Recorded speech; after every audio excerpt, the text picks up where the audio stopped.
Karibu sana mtazamaji katika simulizi ya mwanachuoni maarufu na mashuhuri kuwahi kutokea ulimwenguni, si mwingine bali ni Imam Abu Hanifa rahimatullahi alayhi. Simulizi wako ndimi Abdullahi mwana wa Maalim Mashi. Karibu tuwe sote. Jina lake halisi ni Nu'man ibn Thabit ibn Nu'man al-Marzaba, mzaliwa wa Iraq katika mji wa kihistoria uitwao Kufa. Alizaliwa katika karne ile ile aliyoishi Mtume Muhammadin sallallahu alayhi wasallam katika mwaka wa 80 Hijiria. Aliishi katika zama ambazo maswahaba walipita, lakini athari zao bado zilikuwa hai. Ilmu ilikuwa imechanua na wanazuoni walikuwa waking'aa mithili ya nyota angani. Imam Abu Hanifa rahimatullahi alayhi ni mmoja wa wanazuoni maarufu kabisa katika umma wa Kiislamu.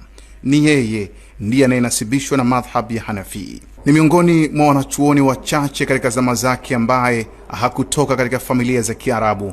Yeye ni Mfursi. Babu yake aitwaye Nu'man ana asili ya Afghanistan. Imam Abu Hanifa amezaliwa na wazazi wema sana na wacha Mungu. Ni miongoni mwa wale maimamu wanne mashuhuri katika Uislamu, akiwemo yeye, Imam Malik, Imam Shafi na Imam Ahmad bin Hanbal. Kiumri Imam Abu Hanifa ni mkubwa kuliko wote hao, na katika maimamu hao wane ni Imam Malik pekee aliyedirikiwa kumuona Imam Abu Hanifa. Kwa upande wa Imam Shafi na Hanbal, wao walizaliwa katika zama ambazo Abu Hanifa alikuwa tayari ametawafu dunia. Imam Abu Hanifa yeye ni katika tabi'in, tofauti kabisa na maimamu wenzake watatu ambao ni tabi'in. Imam Abu Hanifa ndiye imam pekee katika maimamu wane aliishi kipindi cha maswahaba, akijaliwa kuwaona baadhi ya maswahaba katika miaka yao ya mwishoni, akiwemo Anas bin Malik, swahaba ambaye alileleka kwa muda mrefu katika nyumba ya Mtume. Pia Imam Abu Hanifa alimuona Khalifa bin Abu Talib, Sahal bin Sa'd. Kama haitoshi, swahaba wa Mtume Abdullah bin Mas'ud, swahaba maarufu wa Mtume ambaye aliishi sana katika mji wa Kufa na kusambaza ilmu, aliwafundisha baadhi ya walimu wa Abu Hanifa, ijapo Abu Hanifa swahaba huyo hakumuona, ila ilmu yake ina mtiririko wa wazi kutoka kwa Abdullah bin Mas'ud hadi kwa Mtume Muhammadin sallallahu alayhi wasallam.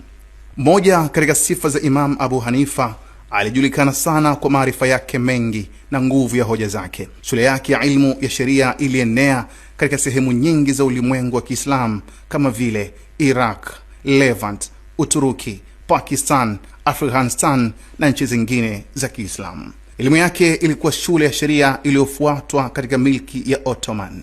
Imam Abu Hanifa anatajwa alikuwa mbobezi mkubwa katika elimu ya fiqh ambayo aliipata akiwa tayari mkubwa aliyepevuka. Kabla ya kuwa mwanachuoni, Abu Hanifa alikuwa akifanya biashara ya nguo, akitafuta riziki yake ya halali kwa jasho. Pamoja na kuwa sokoni, moyo wake Abu Hanifa ulikuwa msikitini. Pamoja na kushika mizani ya biashara, nafsi yake ilikuwa imefungwa na mizani ya uchamungu. Siku moja Abu Hanifa alimkabidhi mwanafunzi wake nguo aende akauze sokoni, lakini akamtahadharisha kwa msisitizo kuwa katika hizi nguo kuna mmoja ina kasoro ndogo, hivyo ukimuuzia mtu usisahau kumwambia mtu kasoro hiyo. Yule kijana akaondoka, soko likachangamka, watu wakaja, watu wakaondoka, biashara ikafungwa. Baada ya muda yule kijana akarudi na pesa za mauzo. Imam Abu Hanifa alipomuona akamuuliza kwa sauti tulivu lakini yenye uzito, "Je, ile nguo yenye kasoro uliuza vipi?" Kijana akainamisha kichwa kisha akasema, "Ewe mwalimu wangu, niliuza lakini nilisahau kumwambia mnunuzi kasoro yake." Hapo Abu Hanifa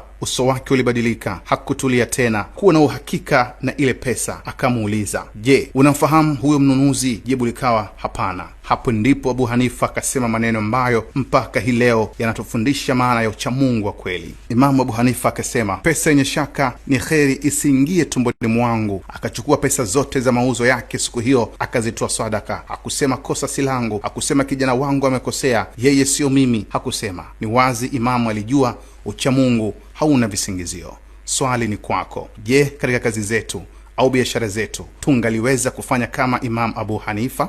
Ilikuwaje Imam akatoka katika biashara ya nguo masokoni hadi kuwa mwanachuoni mkubwa? Huwezi kuyataja mafanikio ya kiilmu ya Imam Abu Hanifa bila kuacha kumtaja mwamba wa kuitwa Amir ibn Shurahibil ash-Shahabi. Huyu ndiye mwanachuoni aliona kipaji kilichofichika kwa Imam Abu Hanifa, ambapo mwanachuoni huyo aliona kitu kwa Abu Hanifa baada ya kumuuliza, "Kwa nini hukusoma dini na kumtaka aende akasome dini. Ni kama vile Ash-Shahabi aliona sharafu kubwa ya kiilmu katika wajihi wa Abu Hanifa, na huo ndio ukawa mwanzo wa mbegu njema ya kiilmu kupandwa katika maisha ya Abu Hanifa. Alipata ilmu katika miji ya Kufa, Basra, kisha Makka na Madina. Miongoni mwa walimu wake alikuwa ni Abdullah bin Umar, mtoto wa Khalifa Umar bin Khattab. Abu Hanifa, Mungu amwiye radhi, alikuwa rafiki wa karibu wa shekhe wake Hamad bin Abi Suleiman, mmoja wa wanafikihi wakubwa wa Kufa. Alisoma chini yake kwa muda wa miaka 18, lakini pia akamtaja mtoto wake mkubwa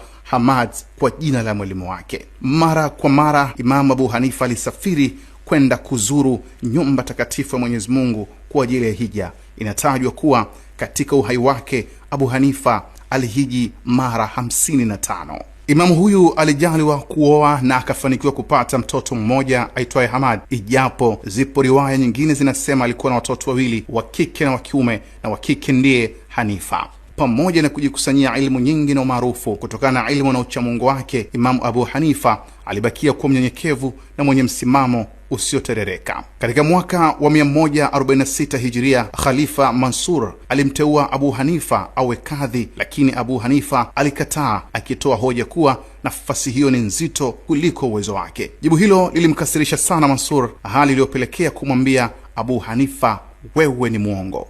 Imamu Abu Hanifa akamjibu mtawala yule, kama mimi ni muongo, basi kauli yangu kuwa sifai ni sahihi, kwani muongo hawezi kuchaguliwa kuwa kadhi. Khalifa Mansur alikasirika zaidi na jibu hili la mara ya pili, kisha akamtupa gerezani Imamu Abu Hanifa.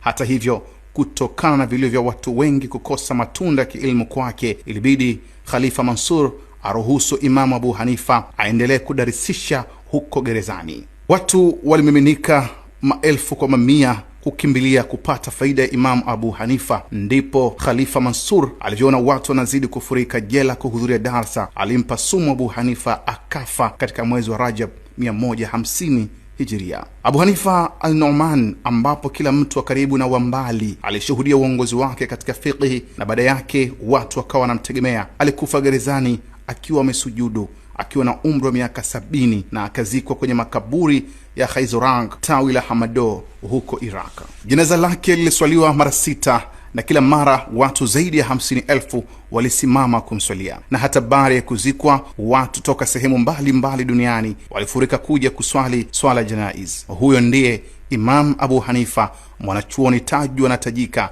kuwahi kutokea ulimwenguni, aliyetunukiwa uwezo mkubwa wa fikra na akili kubwa ya kuchakata mambo kwa kasi ya hali ya juu. Mmoja katika upekee wake, alikuwa na fatwa tata sana ambazo nyingi zilipishana na wanachuoni wenzi wake, ingawa bado kwao ilikuwa ni rehma, haikuwa gomvi wala chuki. Asante kwa kuwa nami. Ndimi Abdullahi mwana wa Maalim Mashi.